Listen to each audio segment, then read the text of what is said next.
एक वक्त की बात है। कविराज और जुगन दो भाई थे। वो दोनों एक साथ एक ही घर में रहते थे और एक ही कारोबार संभालते थे। दोनों का हर चीज पर बराबर का हक था। उन लोगों में ना कभी झगड़ा होता और ना ही लड़ाई। दोनों भाई प्यार मोहब्बत से रहते थे। दोनों भाइयों का निकाह भी एक साथ हुआ।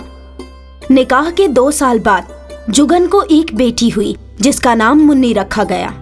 फिर क्या, मुन्नी पूरे परिवार की जान थी।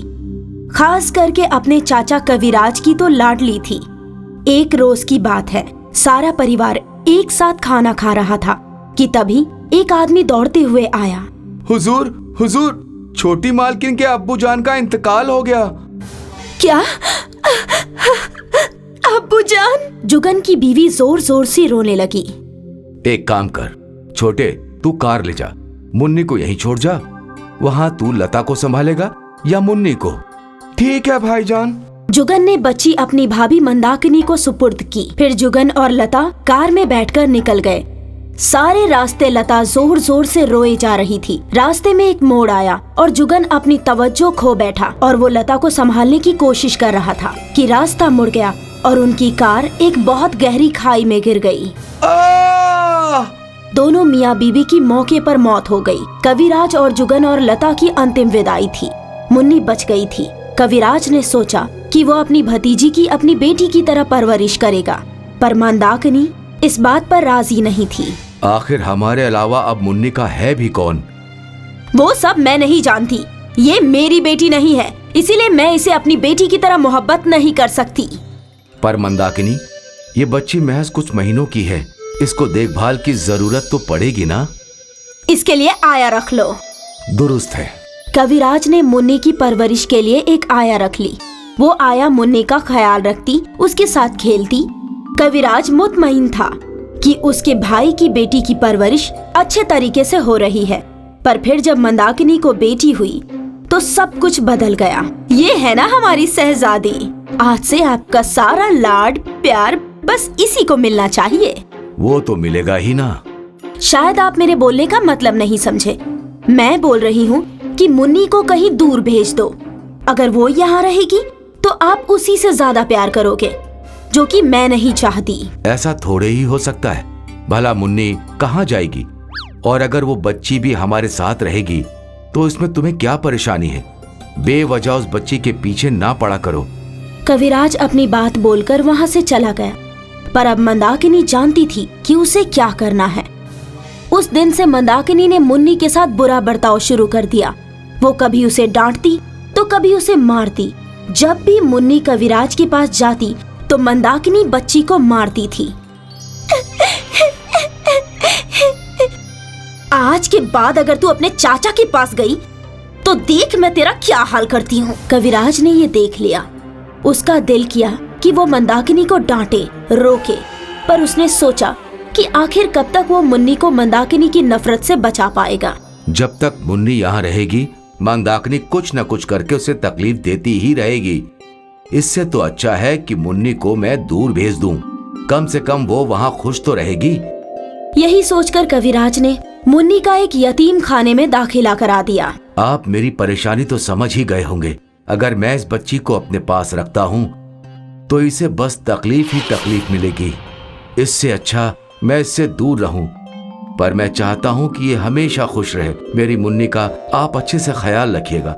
इसे जो चीज चाहिए सब मुहैया करवा दीजिए। पैसों की फिक्र बिल्कुल मत कीजिएगा।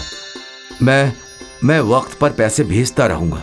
ठीक है जनाब, मैं समझ गई। अब मुन्नी यतीम खाने में रहने लगी। वो अक्सर अपने चाचा जान को याद किया करती थी। क्या हुआ मुन्नी, मेरे चाचा आए हैं क्या? नहीं बेटा, शायद वो कहीं मशरूफ होंगे, आ जाएंगे। मुन्नी अपने चाचा का इंतजार करती रही और यहाँ कविराज के साथ भी एक हादसा हो गया। अब वो न बिस्तर से उठ पाता, न चल पाता और न ही कुछ कर पाता। बस अपनी मुन्नी को याद करके रोया करता था। जैसे जैसे मुन्नी बड़ी हो रही थी उसे लग रहा था कि उसके चाचा को भी उससे मोहब्बत नहीं है। अब वो उनका इंतजार भी नहीं करती थी। वक्त बीता। अब मुन्नी जवान हो चुकी थी। उसे आकाश नाम के लड़के से मोहब्बत हो गई थी। क्या तुमने अपने परिवार को कभी नहीं देखा? मैंने अपने वालिदैन को तो नहीं देखा, पर अपने चाचा चाची को जरूर देखा है। क्या वो अभी भी जिंदा है? हाँ, होंगे ही। क्या मतलब? मुझे पता नहीं। जब मेरे चचा जान ने मुझे इस यतीम खाने में छोड़ा तो शुरू में वो मुझसे मिलने आए, फिर अचानक गायब हो गए। तुमने जानने की कोशिश नहीं की कि ऐसा क्यों हुआ? नहीं, तुम खुद ही सोचो, यतीम खाने में भला कौन से बच्चे होते हैं जिनकी किसी को जरूरत नहीं होती। शायद मेरे चाचा को भी मेरी जरूरत ना हो। खैर, मैं हूं ना, मुझे तुम्हारी बहुत जरूरत है। क्या तुम मुझसे निकाह करोगी? सच्ची? हाँ। मुन्नी बेहद खुश थी। वो खुश थी कि अब उसका भी एक परिवार होगा। कुछ दिन बाद मुन्नी आकाश के वालिदैन से मिलने गई। वाह आकाश, ये तो बहुत खूबसूरत है। बेटा, तुम्हें ये हमारा उल्लू कैसे पसंद आ गया? अब्बू, आप मेरी तौहीन कर रहे हैं। सब हंस पड़े। अच्छा बेटा, आकाश ने बताया कि तुम यतीम खाने में पली बढ़ी हो। जी हाँ चाची जान। तुम्हारे वालिदैन के बारे में तुम्हें कुछ पता है? मेरे अब्बू का नाम जुगन सेठिया था और अम्मी का नाम लता सेठिया। तुम जुगन सेठिया की बेटी हो? जी चाचा जान। तुम्हारे चचा जान कविराज सेठिया हैं? जी, पर आप कैसे जानते हैं?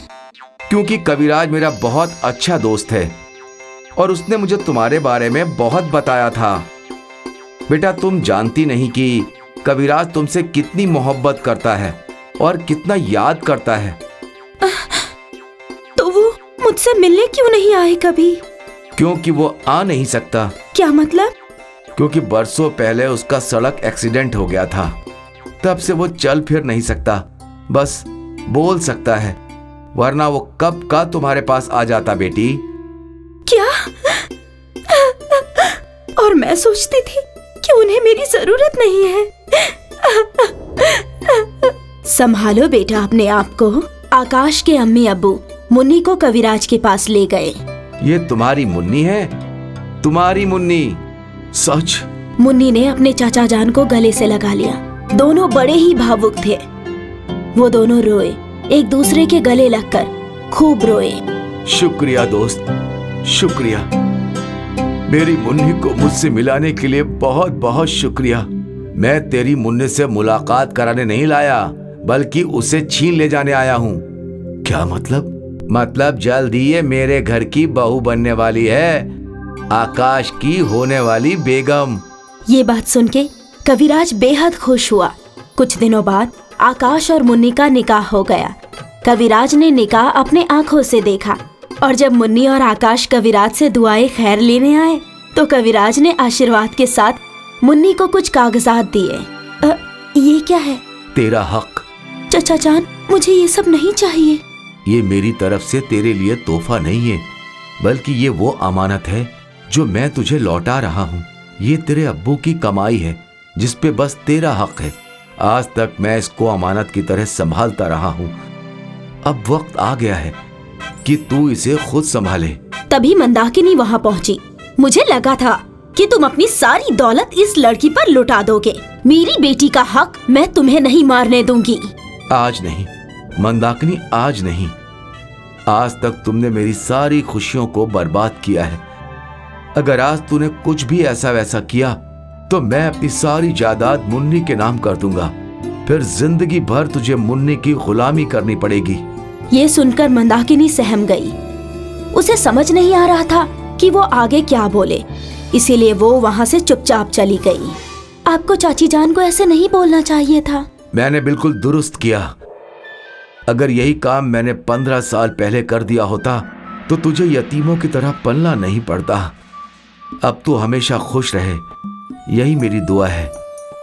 मुन्नी ने अपने चचा जान को गले से लगा लिया और अनाथ मुन्नी का आखिरकार निकाह हो ही गया।